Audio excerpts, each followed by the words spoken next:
Every good hero needs a trustworthy sidekick, and video games provide plenty of recruitable companions to fulfill this exact role for your main character. Yet in some games, you can unintentionally pick up companions and allies who put your own character to shame and make you question why exactly you are the hero in the first place. I'm Jess from WhatCulture, and here are 10 video game companions so powerful they made you feel like the sidekick. Number 10. Chro, Fire Emblem Awakening.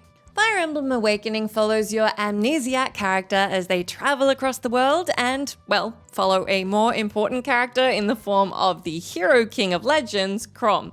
Yes, in true Fire Emblem fashion, although you get to create your own playable character, the true protagonist of the game is actually the series' mandatory blue-haired noble tied to a prophecy. 'Cause of course. From the very beginning of Awakening's story, everything you do is tied to Chro and his kingdom.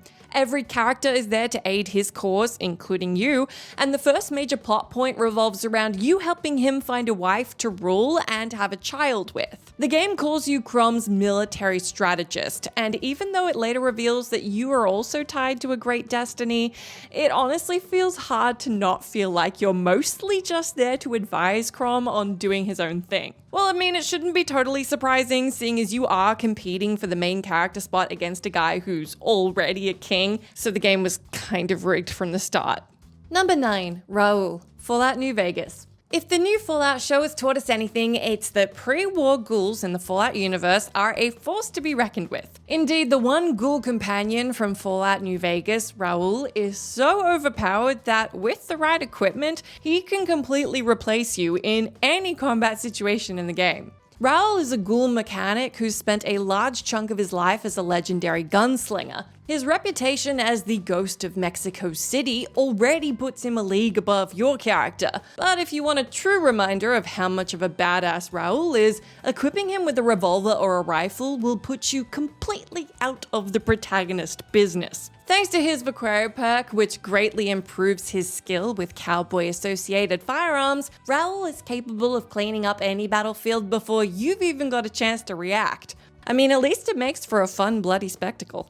Number 8. Sara, The Elder Scrolls V Skyrim. Sara, the vampire princess from the Dawnguard DLC, is easily the number one favorite companion of most Skyrim players. That's because, unlike the other generic followers, Sara comes with a wide range of special interactions with the world and with the player. In fact, these special Sara-related moments even make her feel like the star and protagonist of her DLC, as opposed to you. You see, Dawnguard's storyline revolves heavily around Sara's ties to a mysterious prophecy about vampires blocking out the sun. This is why most characters involved in the story seem to care more about her than they do about the random hero who helps her stop the prophecy from happening. Spoiler alert, even the DLC's antagonist reveals that the prophecy was fabricated by him directly for Sara instead of you.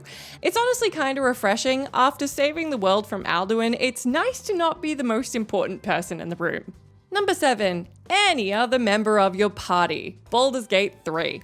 In Baldur's Gate 3, you play as an adventurer fighting against the dreaded cult of the Absolute. You're obviously capable of achieving great things, but let's be honest, unless you're playing as the Dark Urge or an Origin character, compared to the rest of your party, you're a total nobody. Between Shadowheart, a chosen cleric of goddess Shar, Gale, a wizard who had a full-on romance with another goddess, and Karlach, a tiefling who fought her way out of literal hells, the generic Tav with no cool backstory whatsoever seems a bit out of place. Yeah, alright, you can make up a backstory for your Tav, but even the power of imagination can only do so much for your self-esteem when the rest of your party gets to play out special events related to their origin and talk about their deep personal drama in-game. It kinda just makes you look like a kid playing pretend amongst overpowered demigods. But then again, maybe it is your utter lack of defining characteristics that make you so special. Number 6. Arceus, Pokemon. The story formula that each Pokemon game follows is pretty simple. You defeat gym leaders, earn badges, become the new Pokemon champion, and stop fanatical criminals from ending the world. From the perspective of an average 10-year-old in the Pokemon world, the stakes are pretty high, maybe even too high given the whole crime-busting thing. But it all does feel a bit silly in comparison once the legendary Pokemon come into play. More specifically, the legendary Pokemon that acts as your literal god. Arceus, the god creator of the Pokemon world, can, for some reason, be caught in a Pokeball like any other creature in the game. This already sounds weird, but what's weirder is the implication that this has for the rest of the game. After all, why would you care about beating the Pokemon League? You have the literal power of a god trapped inside a Pokeball, so really nothing you can achieve could possibly compare. The game should already be over. Well, maybe not. I mean, it is pretty fun to pit Arceus against random preschoolers and their low-level Rattatas, so we still have that. Number 5, Javic, Mass Effect 3.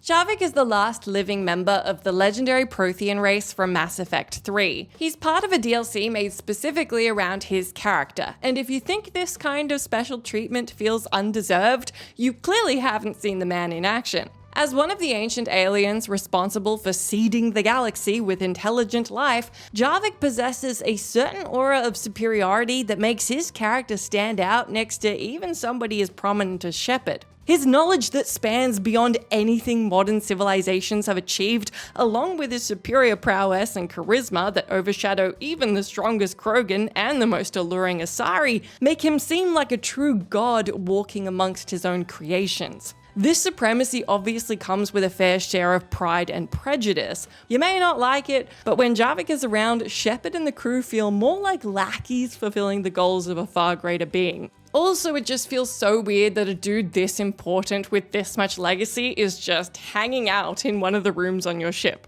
Number 4, Sarok and Chev, Baldur's Gate 2.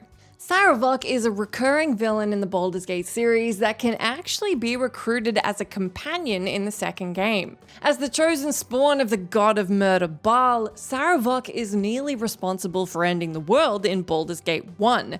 But in the second game, after his defeat, he appears as a soul that asks you to resurrect him in exchange for helping you defeat a new threat that's brewing on the horizon. Although Sarok plays a small role in the sequel, being a simple companion, his dreadful reputation and personal development throughout the game make it feel as if he were actually the game's central figure and that you were only there to witness his new life. This said, if you're bitter about Sarok's redemption taking the spotlight, you can rest easy knowing it's completely irrelevant in the end, as the progress is all erased with his return to villainy in Baldur's Gate 3. Number 3, Ciri, The Witcher 3. It's strange to think that a game literally titled The Witcher 3 could put more spotlight on anyone other than Geralt of Rivia himself. However, when you look at the game's story, it's clear that Ciri, Geralt's protege, is the true protagonist of the title. Thanks to her Elder Blood magic, which lets her travel across realms at will, Ciri is one of the most overpowered beings in the Witcher's universe. Throughout the game, you help her master her abilities, and although you act as her mentor and guardian at first, Ciri eventually grows so powerful that she actually puts good old Geralt to shame. She begins making her own decisions that impact the world, and in the game's finale, she even saves the world from the devastating White Frost. Moreover, depending on how you interact with her throughout the game, in the finale she can follow in Geralt's footsteps and pick up the profession of a monster hunter, or she can fulfill her father's wishes and become the new Empress of Nilfgaard. Long story short, you'd better not treat her like a helpless child under your wing. Number 2, Chro, Dragon Quest V. The Dragon Quest series tends to follow the typical JRPG trope of the player character being the chosen hero who's prophesized to destroy whatever evil is endangering the world. Dragon Quest V is the interesting exception to this format, as it's one of the Dragon Quest games in which you don't play as the chosen one, and instead you take on the mantle of being the hero's mentor. Yes, in Dragon Quest V, your goal is to save the world by finding and then training someone who's better suited for it. You spend the bulk of the story searching for the Chosen One, referred to by default as simply Chro, and when you do find him, you take him under your wing and watch as he slowly grows into his destiny. It's a brilliant subversion of the typical narrative of Dragon Quest games, and it gives the player a chance to experience a more humble role in the story and see what it's like to live in Dragon Quest's world without having that burden of saving the world on your shoulders. Well, at least not entirely on your shoulders. Number 1. Martin Septim, The Elder Scrolls IV: Oblivion. In the Elder Scrolls games, you're typically some kind of hero of prophecy, whether it's a Nerevarine in Morrowind or the Dragonborn in Skyrim. The Elder Scrolls IV: Oblivion, though, takes kind of a different approach to the matter. Although your character becomes a hero and even a god later down the line, the true protagonist who saves the world from the Oblivion crisis is the inconspicuous NPC that you're tasked with saving early on in the game. Martin Septim, the secret son of Uriel Septim VII, is the true protagonist of Oblivion. From the moment you meet him as a cloistered monk, the entire main story of the game revolves around you helping him fulfill his destiny. You help him become the new Emperor of Cyrodiil, secure his throne, and at the end of the game, you give him the amulet that he uses to transform into a dragon and push Mehrunes Dagon and his Daedric army back into the hellish pits of Oblivion. Sure, you might be the hero of Kvatch, but at the end of the day, Martin Septim is the savior of the entire world.